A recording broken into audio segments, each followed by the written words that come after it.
With 132 million users and an unrivaled selection of sports trading cards and memorabilia, eBay is the home of collectibles. Premium trading card singles, live card breaks, unique game-used memorabilia, all the epic finds you need are right here on eBay. Collect with confidence by downloading the eBay app on the App Store or by going straight to ebay.com/theathletic. That's ebay.com/theathletic. Start building your collection today. This episode is supported by Merrill. With a dedicated Merrill advisor, you get a personalized plan for your financial goals. And when plans change, Merrill's with you every step of the way. Go to ml.com/bullish to learn more.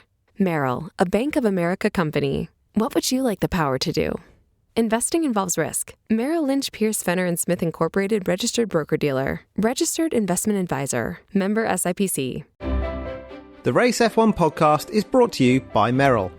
It's no secret that finances can get complicated.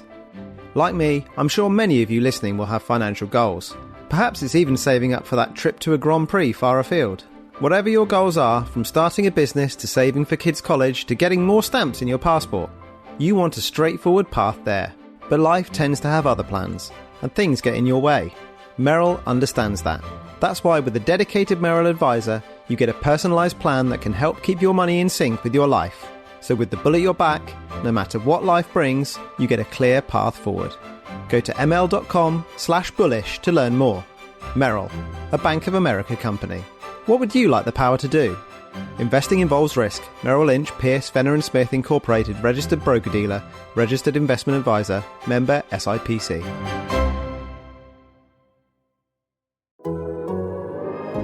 The Athletic.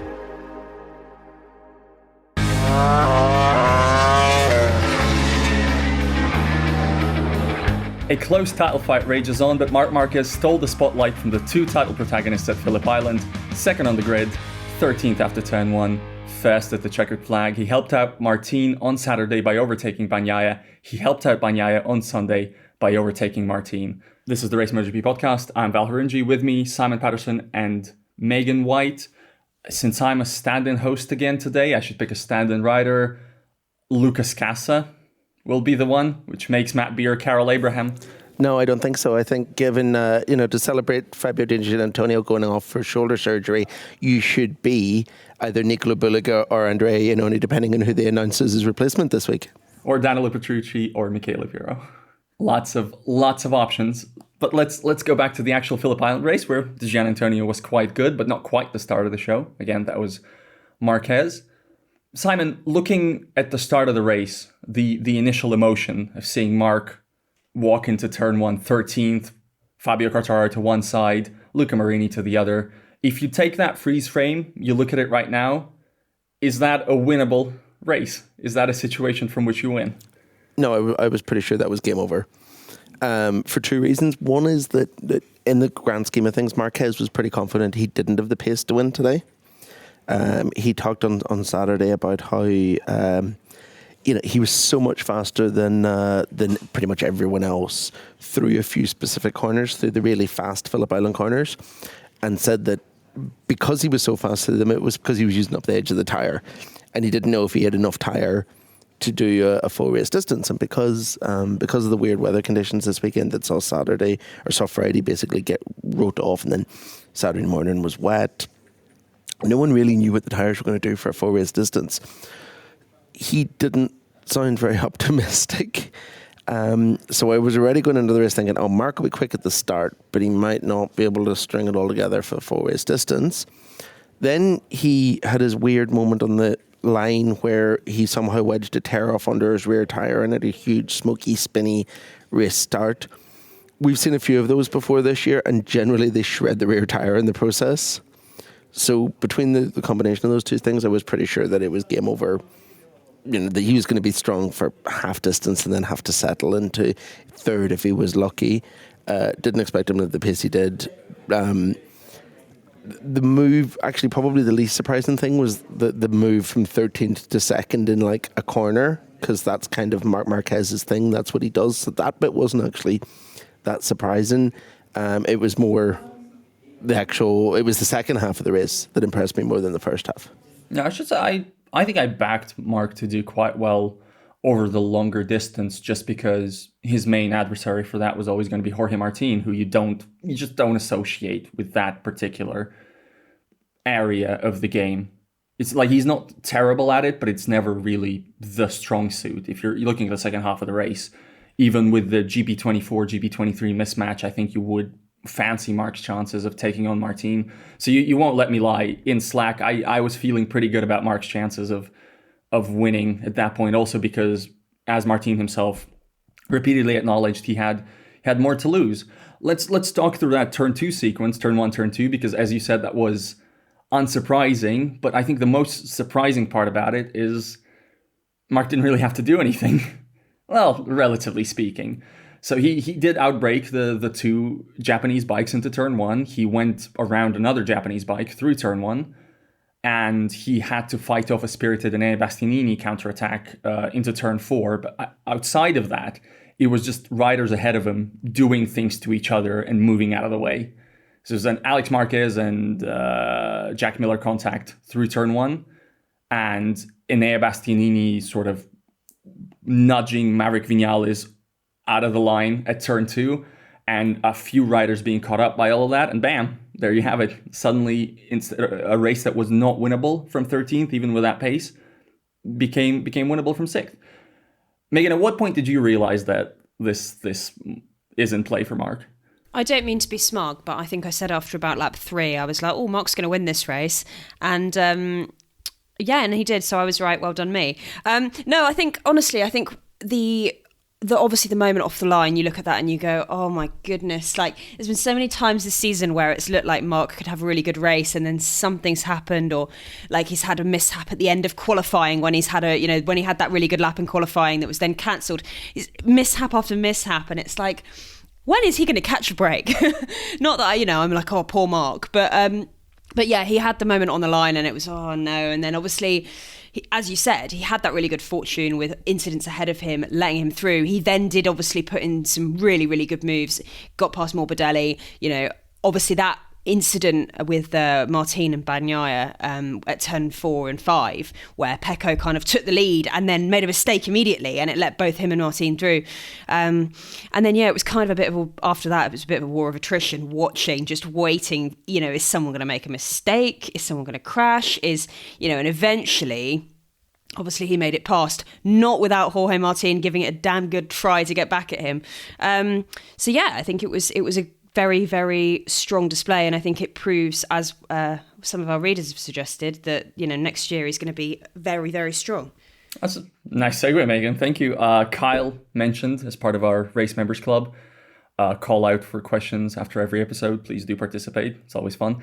As Kyle mentioned, what we saw from Marquez today shows just how hard he will be to beat next year on a GP25.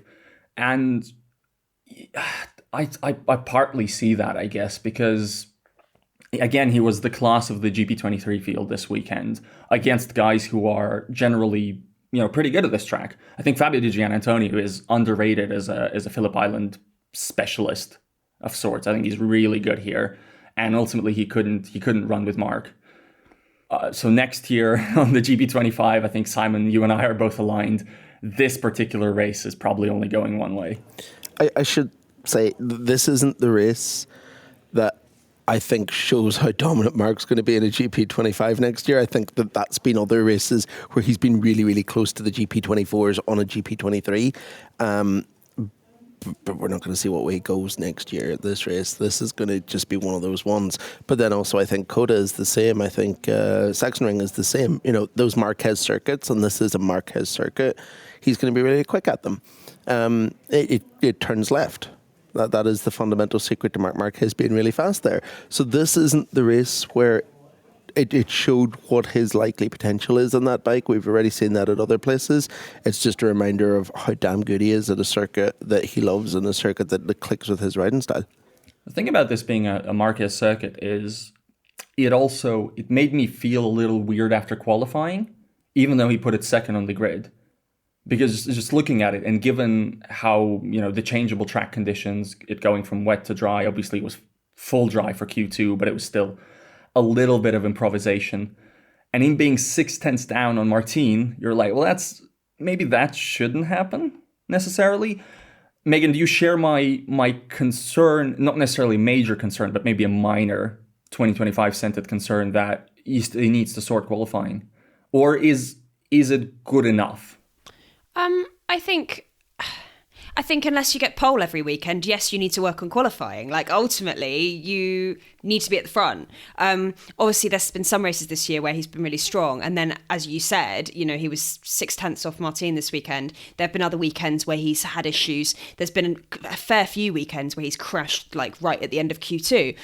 I would probably look at it more as he's getting it out the way now. He's obviously still... I know it's most of the way through the season, but he has only just got on the bike at the start of the season. It's not like other riders who've been on that Ducatis for years. So I think you can excuse him having the odd wobble. I don't think that it will be a concern next year, but I wouldn't be surprised if for the first few rounds that, he's not putting it on pole immediately. I think, give it a few rounds to warm up, and I don't imagine that will be a concern. Yeah, we've never really had any reason to talk during his MotoGP career about Marc as a lacking qualifier in any sense of the way. That's just not really been a thing.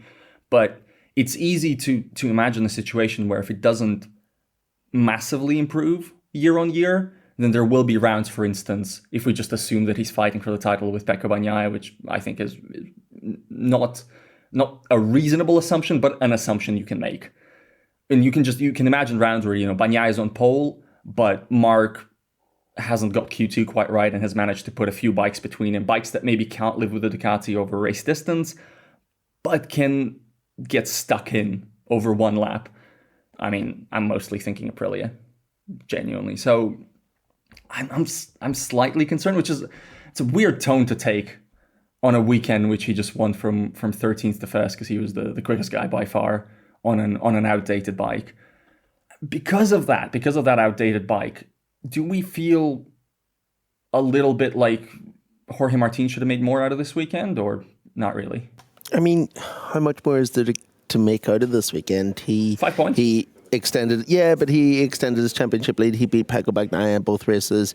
He was savvy on Sunday. Maybe cleverer than we've seen him in the past. There was a while where it looked like he was going to have a go at fighting Marc, and Megan, I think you and I in the group chat were both screaming at him as if he reads our group chat during races to calm down, and then he did, and then kind of settled, and I thought that was mature of him. There was a moment when I thought, oh no, he's going to do something silly, or Marc's going to do something silly, or they're going to contact, because Marc doesn't care. It's not Marc's title fight, and Marc doesn't care. He's trying to win races, and he'll do it any way that needs to be done. And I think that, fair play to Jorge for realising that, and I think given that, he took the maximum benefit out of the weekend.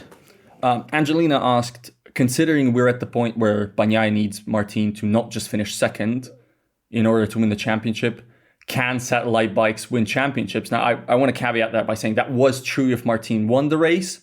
I think in him finishing second, Bagnaia can still sweep the rest of the season and come out as champion. I don't think that's going to happen. I don't think that's how it's going to work. Nor do I think Martin will finish second every time. But it was the difference between having the title fully in Bagnaia's hands still coming out of this weekend and Bagnaia needing help from others to see off Martin. But again, I don't think we can really look at it that way. And 20 points is a considerable amount. Simon, Martin the favourite now? I mean, first of all, I have to say I don't think that both Martin and Bagnaia are going to finish all of the remaining races, let alone do it in second place, because that's just not their style. That's not the way this is going to play out. It's a tough one. Because on paper, yes, Martin has the advantage. He has the momentum. But we've also had a run of circuits that he likes and that Pecco doesn't particularly. I think we're now going into a few circuits where Bagnaia is strong. And it's going to be interesting to see, like Thailand, Malaysia will eventually decide the title, regardless of what happens going into Valencia. I think Malaysia will be the one where then we can say, all right, no, this is the guy that is the number one here. Until then, I'm like absolutely sitting on the fence and hedging my bets a bit because I'm not sure. especially in a championship like this, that it can turn so quickly and that people do silly things. I think Bagnaia came into this weekend a little bit expecting to take his lumps because Yeah. like even a few rounds ago, you've heard him talk about the run of circuits coming up, and Phillip Island was the one where he was like, that's probably one where Jorge will have my number. Yeah. And that's exactly how it turned out. They made some sort of setup change on Saturday that didn't account for rising wind levels, and he was not too comfortable in the two races, but I don't think he's as strong here as Martin is, and certainly as Marc is. Nobody is as strong here as Marc is. But at the same time, I would also say Martin's real good at Sepang, and Martin won at Buriram last year. Yeah. So there's no bogey tracks coming up. No, that's true. That's true. Although I suppose you could argue with his form in recent years that Valencia is a bit of a bogey track for Martin. But let's see how that one plays out closer to the time. I don't know. It's still just so difficult to call this, and I don't think that anyone has enough of a points advantage for me to feel comfortable going one way or another in it. There will be weird weather at least one day before this season is out. We will have another wet race or cold race or super hot race or something. There will be crashes, there will be contacts, there will be a newly confident Marc Marquez installing himself into the title fight regardless of whether or not anyone wants him to be there. There will be potentially team orders. There will be potentially Ducati starting to get a little bit more involved in this than they have been, because I don't think that they're going to just sit it out regardless of what they're saying. There's a lot of factors and I don't know how to call it at the minute. 20 points between them, 111 still up for grabs, which does put it into context a little bit. I think next weekend will be really, really crucial. I think by the end of next weekend, it will be a lot more obvious than it is now. As you said, 20 points is both not a lot and a lot. Also, going back to Angelina's question, can satellite bikes win championships? I've sometimes felt like we should rename this podcast Can Satellite Bikes Win Championships, because it's come up so many times this year. Not great for SEO, I think. Yeah.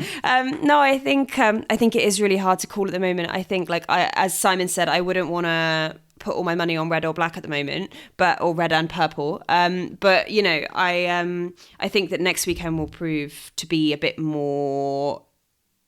It will predict better the outcome than maybe this weekend, or maybe we have had in the past. Coming to that closing stage of the championship after next weekend, if Pecco has a stinker next weekend, he's probably done for. So and I'm sure he is very aware of that. So I think next weekend will be really important. And as you said, Martin's been good there in the past, so he needs to really step up. Yeah, I think Martin is favorite, just mathematically, but it is kind of like watching the San Francisco 49ers defend the second half lead for both of those guys. That reference is for me only. It's for none of the other people. None of the other people on this podcast. Kyle again, who was in attendance at Phillip Island this weekend by your recommendation, Simon. He asked, how much is Martin's exit going to hurt Ducati long term? I think we'll dive into this a bit more in the off season, but just, short, one sentence, snappy answers. I don't think it's going to hurt them at all, because they've got Marc Marquez instead, and he's going to win the championship next year by about 4 hours. Megan? It's going to hurt Martin far more than it's going to hurt Ducati. This is Martin's championship. If you're going to win a championship, it's this one. Give it, after this, you've really gambled. It's this year or maybe 3 years, 4 years down the road. It's now. So, and as you said, it's Marc Marquez. 4 rounds left to go next year and he'll have won the championship. So don't quote me on that next year. But I'm in the same camp. And again, this is no shade on Martin. I think I'm in the same camp for any individual rider in the Ducati setup, really. You remove Martin from the current standings, congratulations Pecco Bagnaia. You remove Bagnaia, congratulations Marc Marquez. You remove Marquez, congratulations Enea Bastianini, your 2024 MotoGP World Champion. That's just how it is right now, and there's no real reason to think it will be that different in 2025. You saw that play when your QB dropped back, looked off the safety, and threw a dime deep for the go-ahead touchdown. That's not just hall-worthy, that's wall-worthy, and you can own a piece of it when you shop the unrivaled selection of trading cards and memorabilia on eBay, the home of collectibles since 1995. Huddle up with 132 million users around the world to find that rookie patch auto you can't find anywhere else. premium trading card singles, live card breaks, unique game-used memorabilia. All the epic finds you need are right here on eBay. Plus, with eBay Authenticity Guarantee for trading cards, you know that what you buy is the real deal. Collect with confidence by downloading the eBay app on the App Store or by going straight to ebay.com/theathletic. That's right. Your collecting journey kicks off right here, right now at ebay.com/theathletic. Come through and collect with us today. This episode is supported by Merrill. With a dedicated Merrill advisor, you get a personalized plan for your financial goals. And when plans change, Merrill's with you every step of the way. Go to ml.com/bullish to learn more. Merrill, a Bank of America company. What would you like the power to do? Investing involves risk. Merrill Lynch, Pierce, Fenner & Smith Incorporated, registered broker-dealer. Registered investment advisor. Member SIPC. This episode is brought to you by Merrill. We all have goals, and we all want to get to those goals, whether that's saving for a home renovation, that once-in-a-lifetime trip to your favourite Grand Prix, or even retirement. We all want a straightforward path to those goals, but the real world doesn't usually work that way. Merrill understands that. That's why with a dedicated Merrill advisor, you get a personalised plan and a clear path forward. And having the bull at your back helps your whole financial life move with you. So when your plans change, Merrill's with you every step of the way. Go to ml.com/bullish to learn more. Merrill, a Bank of America company. What would you like the power to do? Investing involves risk. Merrill Lynch, Pierce, Fenner & Smith Incorporated, registered broker-dealer, registered investment advisor, member SIPC.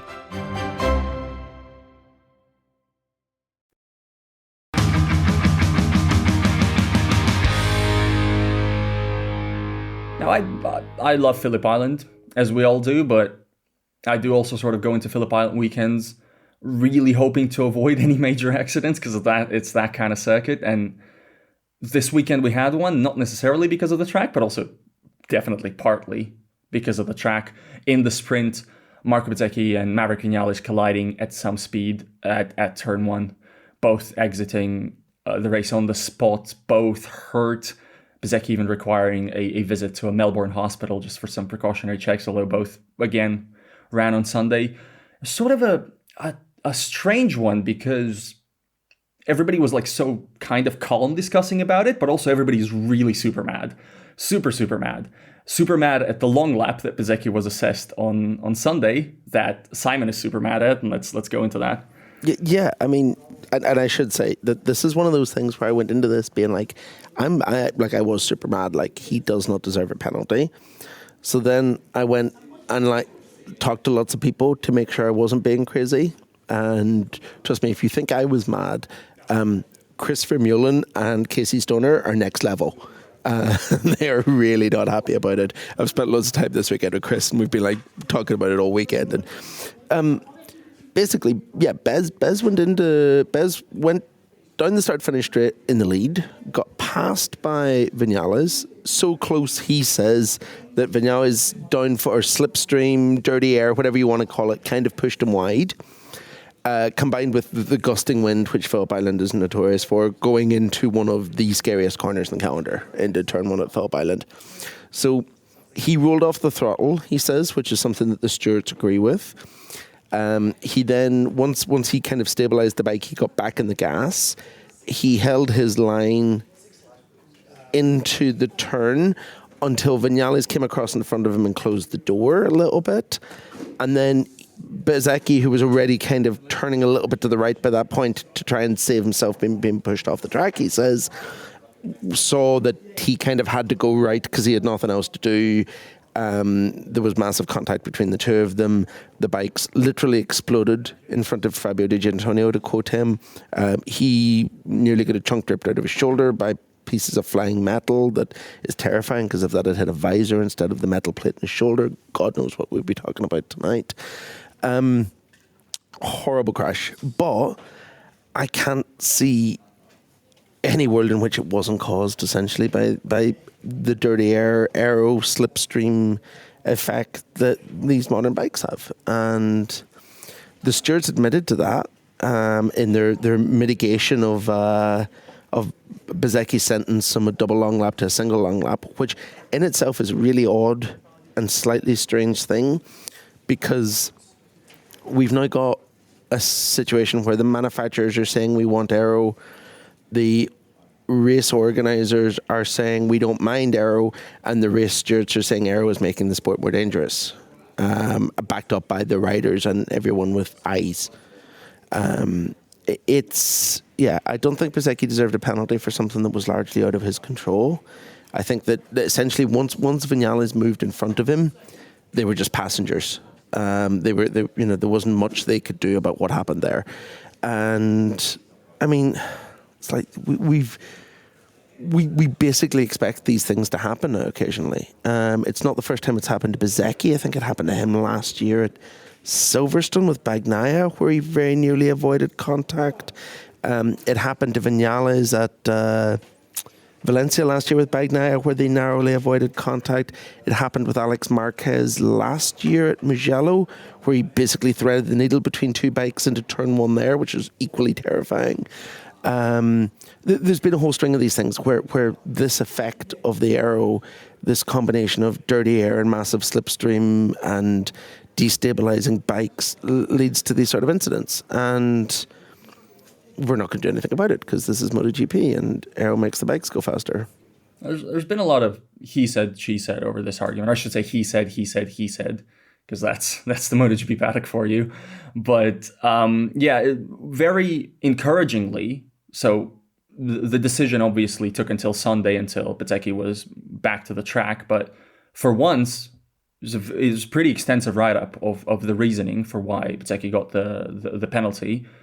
Well, I mean, by MotoGP standards, I'd say incredibly extensive. It was extensive, but I have issues with what they wrote. That's why I'm shaking my head at you. Yeah, fair enough. I think what nailed Bezzecchi for the penalty, and it's also something Vinales brought up. It's something Vinales' teammate Aleix Spargaro, who's I think the only other guy really on record as feeling Bezzecchi should have been penalized, or indicating that way at least, is the change of direction. So is the fact that basically Bezzecchi seems to be already taking a sharper turn in before he loses control. I think Bezzecchi's explanation for why he was doing it is valid enough. Yeah. He also said that he felt that Vinales was braking early and braking, rolling, and braking again. The stewards believe that Vinales' braking was generally consistent with what he was doing the whole race, to which Bezzecchi countered, well, maybe that's just how it does it. And he doesn't blame Vinales, but he thinks that should be enough to absolve him of blame. It's a complicated one. It doesn't. The long lap didn't incense me, but it didn't. I probably wouldn't have given it. Because I agree with the aero explanation. It looked like things just happened too quickly, and Bezzecchi's crash I don't think was brought on by an attempt to set up an overtake back or to reclaim position. It was just an attempt to hang on, and he couldn't. Sometimes misjudgments are penalized. I'm fine with that. I wouldn't have done it here. I'm not too broken up about it. I don't think Bezzecchi misjudged anything. I don't think he was trying to overtake. I don't think he was trying to do something stupid. I think he was just trying to survive out there. And that's why I feel bad about the weird about the penalty. From what I understand, it was absolutely, rather unusually, it wasn't a unanimous decision in the stewards' office either. Right. There was a bit of a split decision among the stewards panel, where not everyone involved there, it's a 3-person panel, not everyone in the panel thought it was a penalty either. Right. And I wonder if that's maybe why we've seen a bit of mitigation in the sentence, which is an unusual thing to see detailed. But they gave us a more detailed explanation than they normally do. But then there was also inconsistencies in it. They very much singled out for Bezzecchi for rolling off the throttle, which I think he gave a fairly decent explanation for why he did it in terms of trying to settle the bike. But then they also accused him of braking later.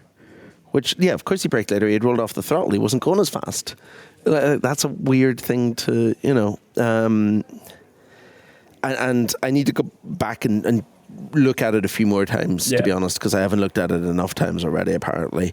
Because one of the things that Bezzecchi told us after the race was that if you look closely, that Vinales brakes again, which he did, like you say, Val, he said maybe that's just the way he brakes into that corner every time. But... It just, the stewards' decision that they issued made it all seem very clean, and I think in reality it was much more messy than that. It's kind of it's honestly like almost an oval racing crash, with all the strips, the slipstream stuff going on.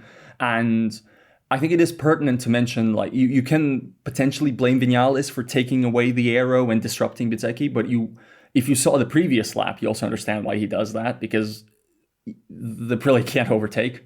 Certainly can't overtake in his hands, and he has to ensure the move is basically done and dusted, because he tried it the lap before and he didn't make the corner, and Bezzecchi was back through ahead. Something that's unrelated to the dynamics of the incident, I think there was a fair bit of pushback towards Vinales for how he reacted in the aftermath of the crash, which is not going to check up on a knocked out Bezzecchi. Megan, where do you stand on this? Is it, is bad etiquette excusable after a 200 kilometer per hour crash, or is it less excusable when the contrition isn't really necessarily there? Just before we go any further, I should say not 200, closer to 300. Fair enough. This was a big one.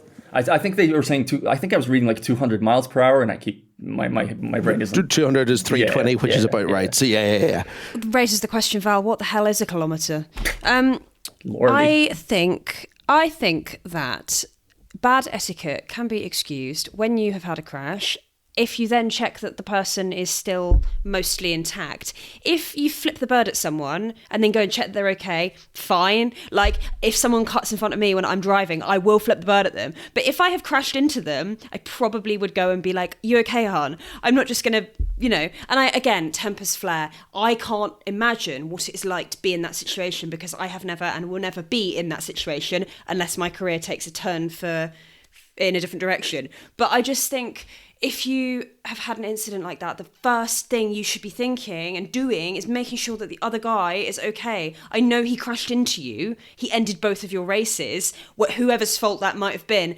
But is he okay? The shots of Bez showed that he was laid, not moving on the floor for quite a while.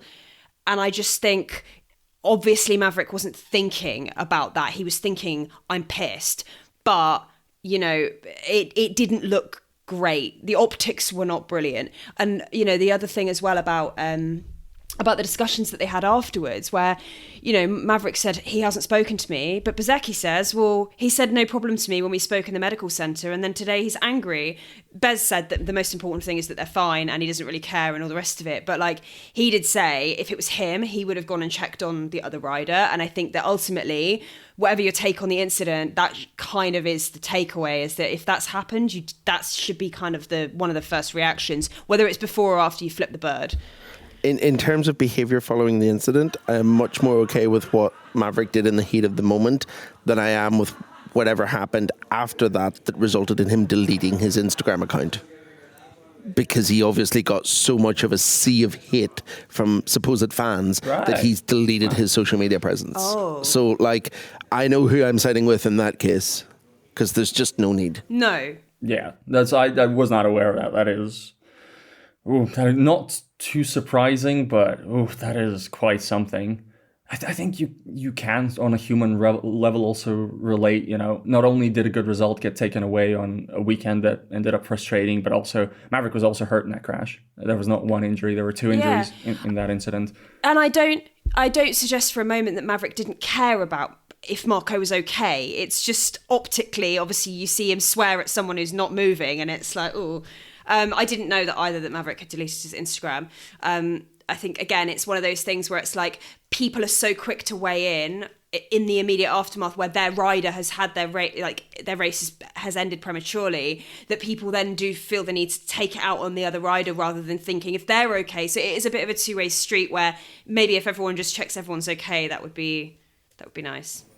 I should also say that I believe that the people responsible for the series bear a little bit of weight for what happened in the aftermath afterwards, as they always do, because they like a bit of drama. And the video posted on social media shows Maverick flipping the bird, but it doesn't show what happens next. It doesn't show the two of them talking in the gravel trap afterwards. And it could have been a bit it could have been deflected a bit by a bit more sensible social media from the organisers themselves, but that doesn't generate clicks. I suspect that a lot of the vitriol that Maverick faced probably came from the usual culprits who generally like to just fling insults on social media, and you're it's right. the same people. You're right, but it sure feels like in every field there's a lot of usual culprits these days of all sorts of stripes and there's no stripes. There's no stripes in this camp, just the color yellow. I tried to diffuse that. It did not work. Eric Yip asks, will the 2027 rules, which include reduced aero and are sort of designed to help ameliorate the effects on other bikes, will they help prevent this kind of thing? Simon, let me guess, no. I don't think so. I think that what we're going to see is a smaller physical presence of aero that manufacturers learn to use smarter, with the same net result. Yeah, I'm definitely no aerodynamicist, so any answer of mine is of extremely limited value. But I also, going by the size of the change and the fact that MotoGP aero tech year on year gets so much more sophisticated, and the more sophisticated it is, the more it impacts the bikes around the bike itself. So the more downforce, the worse the dirty air gets. As simple as that. Let's go to another, a slightly more lighthearted, less lighthearted. I don't even know how to put it. I've put myself in a pickle through this transition. Definitely not. No, I agree. I definitely not as lighthearted as everybody seems to be making it out consistently. Exactly. So if you've seen any Phillip Island clips in your life, if you're completely new to MotoGP, first of all, how did you end up with this podcast? Thank you. Secondly, if you know anything about Phillip Island, you've seen all the wildlife shots from all over the years. Cool, lots of animals. It's like a petting zoo, but there's bikes, and the petting is the animals being hit by bikes at huge speed. This has again happened this weekend. Jack Miller on Saturday hit a rabbit in qualifying, then had a seagull lodge itself into his fairing basically and stop him from braking during Sunday's race. This is nothing new at Phillip Island. It happens every year. There were other near misses. There was like a huge flock of something or other on the warm-up 20 lap. 20 seagulls on the warm-up lap in the sprint. And it makes for cute social media clips after the fact, but... It makes for cute social media clips after the fact when they survive. Yeah, which... Quite a few didn't this weekend, which is... Yeah, the bit that's not shown on social media, is it? Sometimes it is. You can not by the people in charge. Not by the powers that be. Felipe asks, I believe Dorna and FIA... Felipe, did I copy that wrong or did he say FIA? I don't know. Let's just say I copied that wrong. FIM. I make that mistake all the time and will continue to make it, so that's fine. Cannot just keep quiet and don't do anything about it. I remember that there were threats of removing circuits from the calendar because of the gravel size. I imagine this is in reference to Portimao. So basically the question is, why are we tackling that stuff but ignoring this kind of thing, which is so blatantly and obviously an issue? Because this kind of thing makes good social media content. And because that seems to be because the general excuse is that it's just the way that Phillip Island is. It's not seen as a negative, it's just seen as a quirk. Yeah. And we're going to keep doing that until someone is really badly hurt, because if you go back and look at the start of the sprint race in the helicopter, you can see that the seagull that Jack Miller hits, Brad Binder ducks to avoid. Brad was quite a few places ahead of Jack in the middle of the pack. If it had impacted Brad in the visor, in the middle of the sort of front middle of the pack of a MotoGP race start, let's not even go there. It could have been, yeah. So it's not something funny. It's not something hilarious. It's a really serious issue. It's something that has killed people at other events. And it's something that I would really like to see the organisers actually trying to take a bit seriously instead of just making a joke of every time. Yeah, it is something that I think concerns riders, some more than others. I mean, Jack, who was the worst affected this weekend, was actually the one who's like, that's just part of the local flavor at Phillip Island. Now, I imagine he is going to say that because it is his home race, but I also do think that is kind of the Jack Miller way of looking at it. But I thought Pecco Bagnaia was very convincing in bringing up, okay, singular impacts. Yeah, that's an issue, but also imagine if you're having a pack race and then a family of geese crosses the track and riders start avoiding action while running in a pack, and suddenly it's real bad. Simon, you spoke to people about this particular issue, and I think you were also at Bathurst recently. Alexander mentioned that it's an occasional recurring theme there, but maybe that's one of the examples that could be used in how to tackle it. Yeah.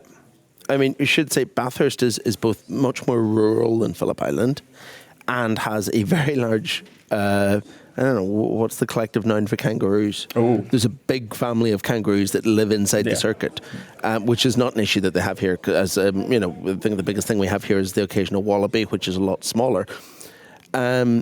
I've spoken to people. I bumped into someone today, an old friend who used to work in the paddock and now doesn't, now works with a university local to here, who has an ecology department that run a program where they use birds of prey as a passive measure to keep animals away from sporting events in Australia.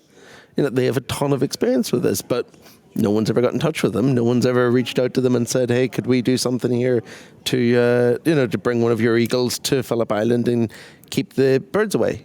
It seems like a very straightforward, easy to do system, but I mean, why would you spend money doing it whenever the main vibe is cute social media content of rabbits running across the track? A group of kangaroos is called a mob or a troop or a court. A court of kangaroos. A mob is the correct word. I've seen kangaroos. A mob is the correct word. As somebody who's foreign to English, who's sort of coming in from the outside, that was like always one of the things I just cannot stand for. The random words for random groups of animals. Just completely unnecessary. Showing off. It's basically pub quiz material. Absolutely useless. Beyond that, I think it's a good point though. Like all of the haha animals on track, isn't that funny? You get it in F1 when they go to Montreal or when they go to Singapore, where there was that Larry the lizard, and the lizard running was funny. It was red flagged, everything was fine. But it does get to a point where it's if you have the option of taking preventative measures at a circuit that is notoriously bad for that problem, surely you would take the preventative measures before someone's head gets knocked off. Do you know what I mean?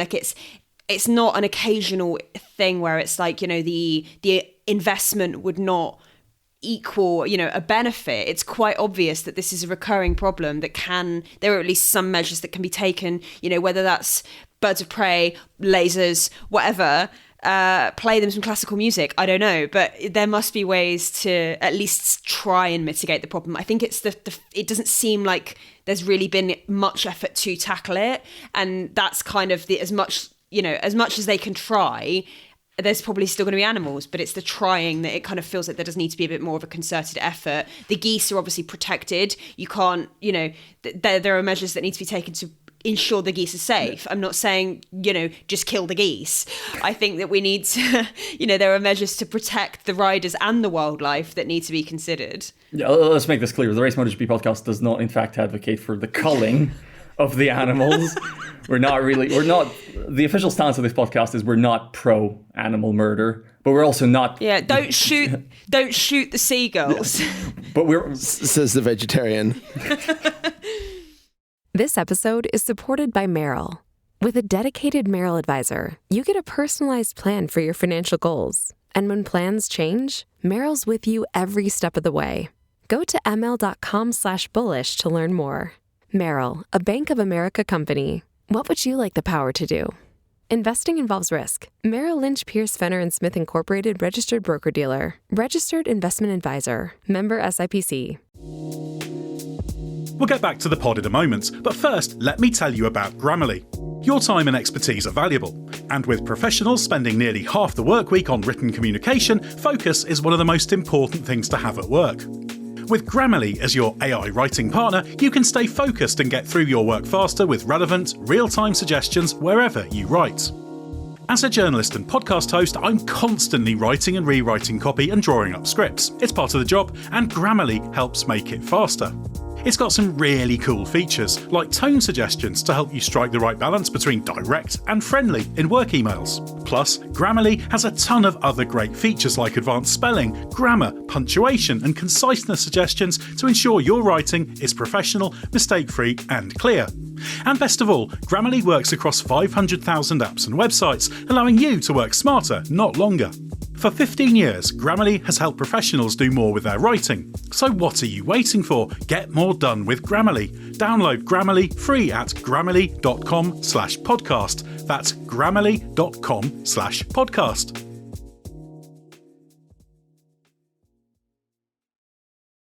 This episode is supported by Merrill. With a dedicated Merrill advisor, you get a personalized plan for your financial goals. And when plans change, Merrill's with you every step of the way. Go to ml.com/bullish to learn more. Merrill, a Bank of America company. What would you like the power to do? Investing involves risk. Merrill Lynch, Pierce, Fenner & Smith Incorporated, registered broker-dealer. Registered investment advisor. Member SIPC.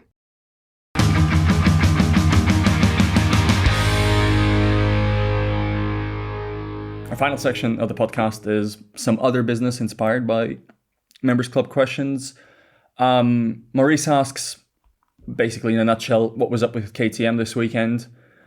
Not a particularly fruitful weekend for KTM, and obviously Pedro Acosta absent from Sunday's race due to the high side he had in the sprint that left him with too much pain to race on Sunday. So very, very unfruitful for him on the first visit to Phillip Island. But on a wider scale, it was KTM, wasn't it? It's not a track where you would expect KTM to go well necessarily, even if Brad Binder was quite good here last year. Yeah, I mean, I think the number one problem KTM had was they didn't have their best rider at the minute. After Pedro's crash, where, like everything the boy does is interesting. It sounds like he managed to dislocate his shoulder as he was high-siding and then relocate it back into the socket when he landed on it, which left him with quite a bit of pain and swelling, as it would. I think that they kind of didn't have their talisman for the races, and then the rest of it was pretty okay. Like Brad Binder salvaged a fairly decent result.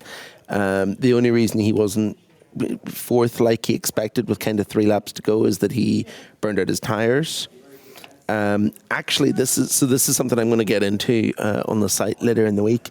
But so it's just absolutely fascinating every time we talk to Luca Marini, because the guy is he's an engineer trapped in a racer's body. And so one of the issues that the two Japanese manufacturers have been having all weekend is that they can't heat up the rear tire enough.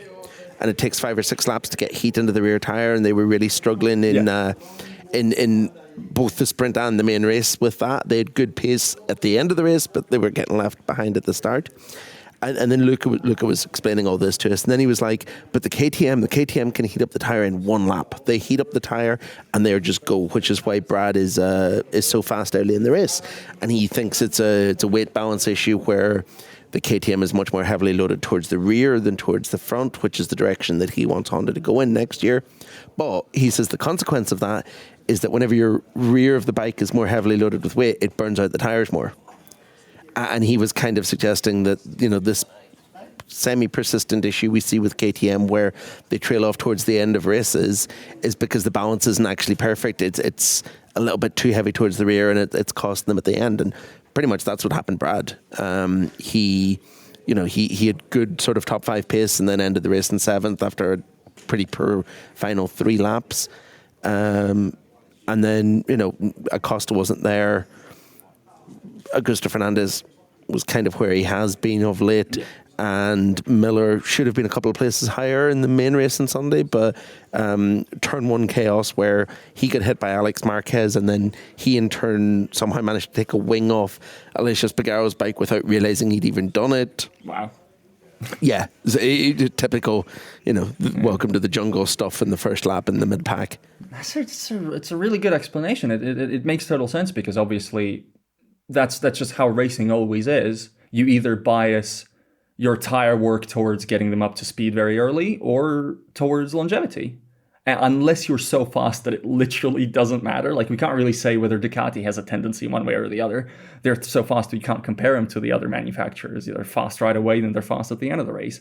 I think we've seen with Aprilia a lot this year that they've not really found a sweet spot in that regard, where the bike is sometimes quite good at coming up to temperature, but sometimes isn't, and then just doesn't last in races like it used to. Because you mentioned Binder tailing off, but again, this is a weekend where KTM beat Aprilia again, on a track where it probably isn't supposed to do that. And again, the Aprilias just munched their tires. And in regards to the jungle, that's actually a nice segue that I should have used a minute ago, didn't use it. Vivek asks, we saw more of Gino Borsoi and Gigi Dall'Igna than the battle for fourth that was supposedly side by side for a couple laps. According to commentary, JD also raised the TV direction issue, wasn't happy with the lack of Marc Marquez overtakes shown in the sprint.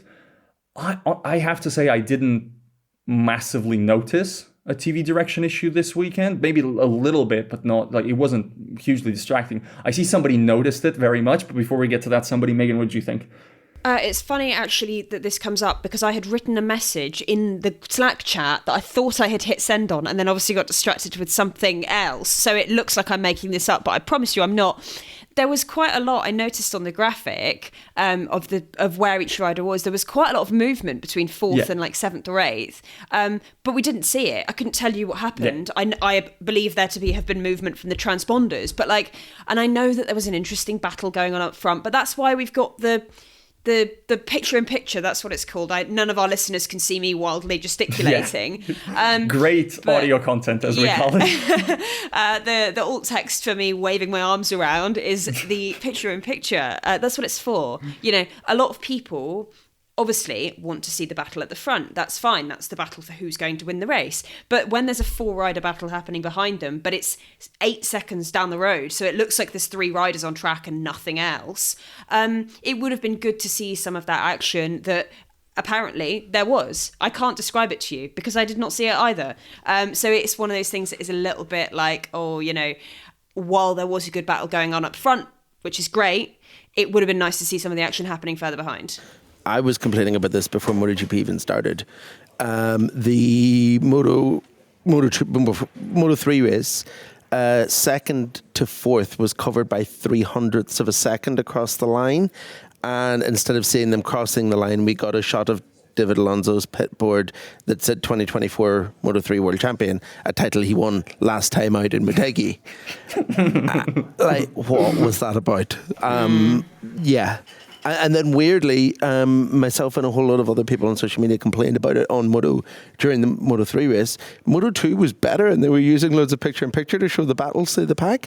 And then it's like they forgot they had the option again in MotoGP and we just saw basically the top 3 for the entire race. I don't think we saw Jack Miller at his home race on TV after the first 3 laps. Yeah, I can't recall taking note. Yeah, no, exactly. It was even by usual standards. I think it was really, really poor this weekend. I don't know what the difference was or what the change was, but yeah, I think we missed out an awful lot. It's time to start lobbying once again, Val, like we have in the podcast in the past, that there should be a midweek highlights package after every race that just shows the battle for 10th and back. Because we miss so much good racing just focusing on the front 3 every weekend. But I think part of it has to be an edict of like a hyper focus on the title battle. I mean, that's just got to be it. And it's part of that fundamental issue that I talk about, that nobody really cares who finishes 4th or 5th, whereas in other races, in other racing series, you still do. The other thing is that I will never, ever, ever give any weight to the belief that Dorna are in any way biased towards Marc Marquez in 99% of what they do, but I think there is a bias towards Marquez in the TV direction where he gets an undue amount of TV time. We learned that whenever he was terrible at Honda for a few years, and we still saw more of him than we saw of any other rider outside the top 3. And I think that kind of compounds the issue a bit. I hadn't considered that, but that makes sense. I think it's a shame when you've got riders that like traditionally, I guess it comes down to like popularity. Like it shouldn't be a popularity contest, but the riders that have the most fans, Marc, Pecco, But someone like Digia has done great. I'm not saying Digia doesn't have any fans. I'm just saying that like he doesn't get as much attention as often his performances deserve, because he's often in that like 4th to kind of 7th pack that doesn't really get TV time. But also, do you not think that Digia doesn't have as many fans as he should have because he doesn't get shown often enough? It's a circle. It's a chicken and an egg. Exactly. Yeah. As we saw at the end of last year and into this year, Digia has proved time and time again he can put in some really strong performances. What the bits we saw of him today, great, like good work, but we don't really see that much of it. Digia is going to be a real threat next year whenever there's considerably less people on fast Ducatis in front of him and he has a factory bike. I should say, actually, we haven't mentioned it this episode. Today was the first ever top 6 lockout by Ducati in their history in MotoGP. They were 1st to 6th, which they've never done before in a Sunday race. And DJ was 4th behind Pecco, Martin and Marc, which, you know, in theory should mean next year he's 3rd most weekends because it's going to be 6 Ducatis and then a few Aprilias. I wish we saw more of what went on further down the field. You know what's wild about that Ducati stat is I've heard you recite it and I was like, that can't be true. Surely they've locked out the top 6 already, which says a lot about this season, I think. Well, my source for the information is Ducati, so if I'm wrong, they're wrong. Screw them. They're probably right. Whatever they say, that's true now. Yeah. So I think it's definitely a valid point. Is like, just, you know, by showing the riders with the most fans the most, you're not really growing the fan bases for those other riders. You know, if you see midfield riders that are putting in really great performances, they will get more attention, they will get more fans, and then they will be as popular as the other guys. If you just show 3 people, the 3 people will have loads of fans. What about the other 19 of them? So I definitely think that like the chicken and the egg, you could help that by showing a bit more of the action throughout the field. As you said, you know, like Fabio Quartararo made up 9 places in that race. Did we see them? Yeah. We didn't really at all, and that's obviously an issue. I think that the cutaways to people, like that's something racing direction really loves to do, and motorsport fans really hate, really consistently hate. I think in this case, I mean, maybe a little too much, but I see the value of doing it for the title contenders, team bosses. But is it not weird that we're doing more to build the character, the persona of the team bosses than the athletes? I mean, you could argue that's taking a cue from Formula One in a way.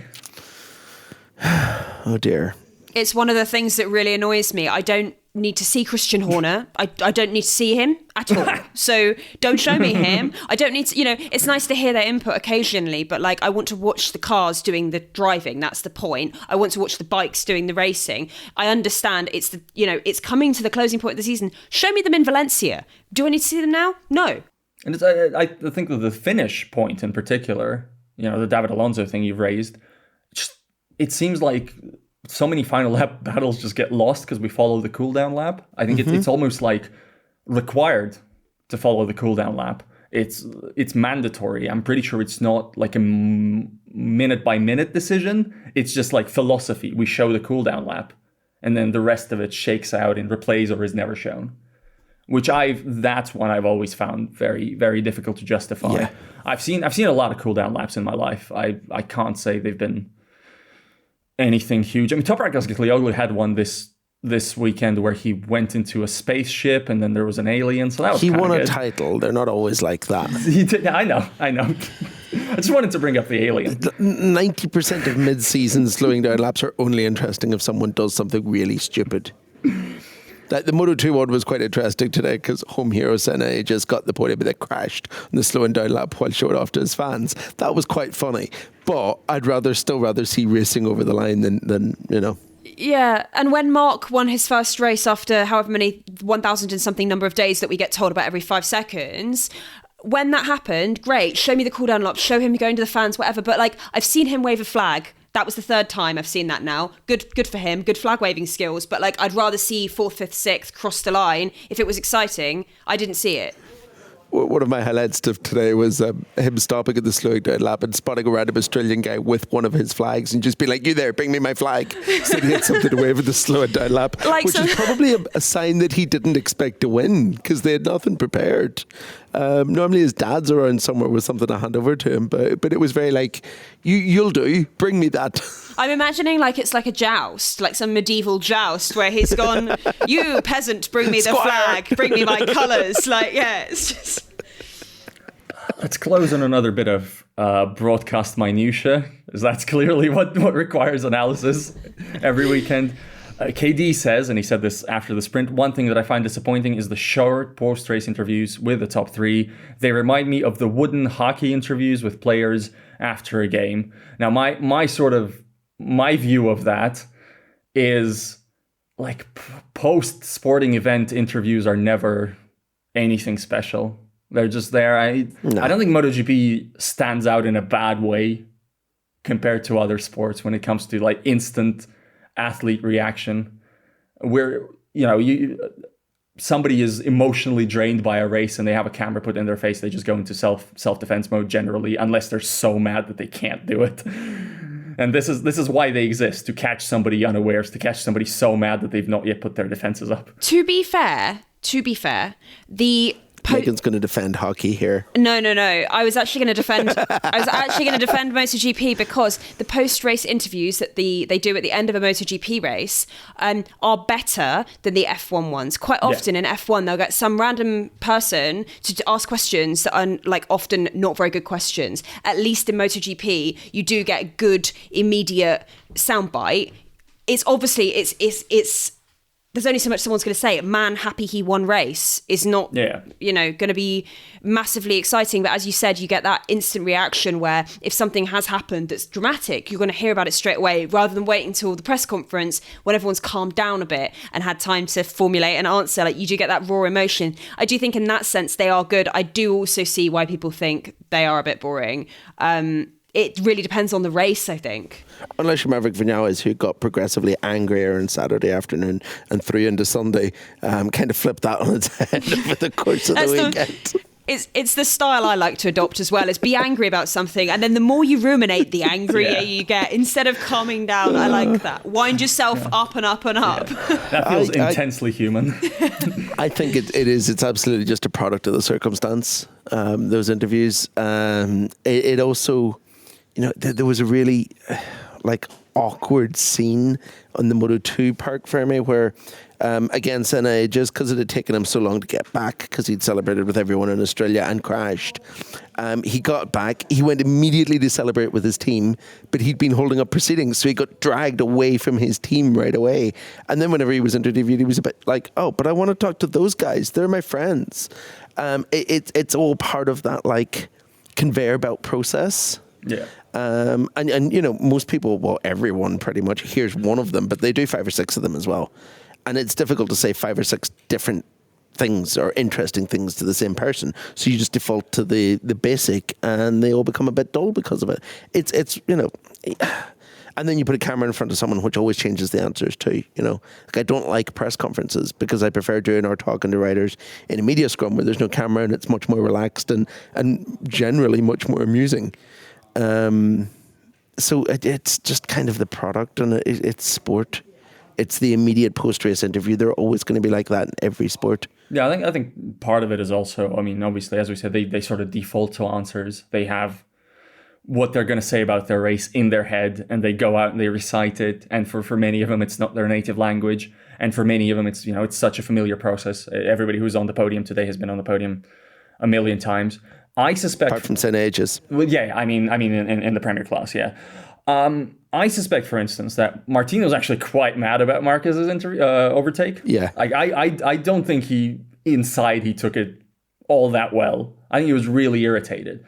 But you have to understand that if he expresses that irritation, then maybe he has to go and close his Instagram account, like Maverick Vinales just had to do. Or he gives Marc Marquez a psychological advantage, because then Marc thinks he's got under his skin, and it's something that he's going to exploit, because there is a certain amount of that as well, of putting on a face. Look, has accusing Marc of title fight interference ever backfired for anybody? I don't think so. I cannot think of a single historical precedent for that to have happened. And on that note... What a way to celebrate the 10th anniversary of Sepang 2015. Do it all over again. All right, well, I had plausible deniability. Maybe I was talking about something completely different. And now, of course you were, Val. You can put that on pay-per-view, Sepang 2015, the rematch. It's like a boxing match on a Saturday night. Like that Pedrosa Lorenzo This one. time Marquez has got a fresh new VR46 protege to take on. And on that note... This is what happens when Matt leaves us to do the podcast without him. I can't believe we somehow ended on Sepang 2015. Sepang isn't even next weekend. Next weekend is Buriram, Thailand. Should be a really big one in the title fight. And then Sepang will be a really big one in the title fight. And Valencia will be either a really big one or it's done by then. That's how things work. That's how maths work. It won't be done by then. Won't be done by then. You've heard it here first. Don't put any money down on that, obviously. Thanks, Val. From us at the Race MotoGP Podcast. See you next time.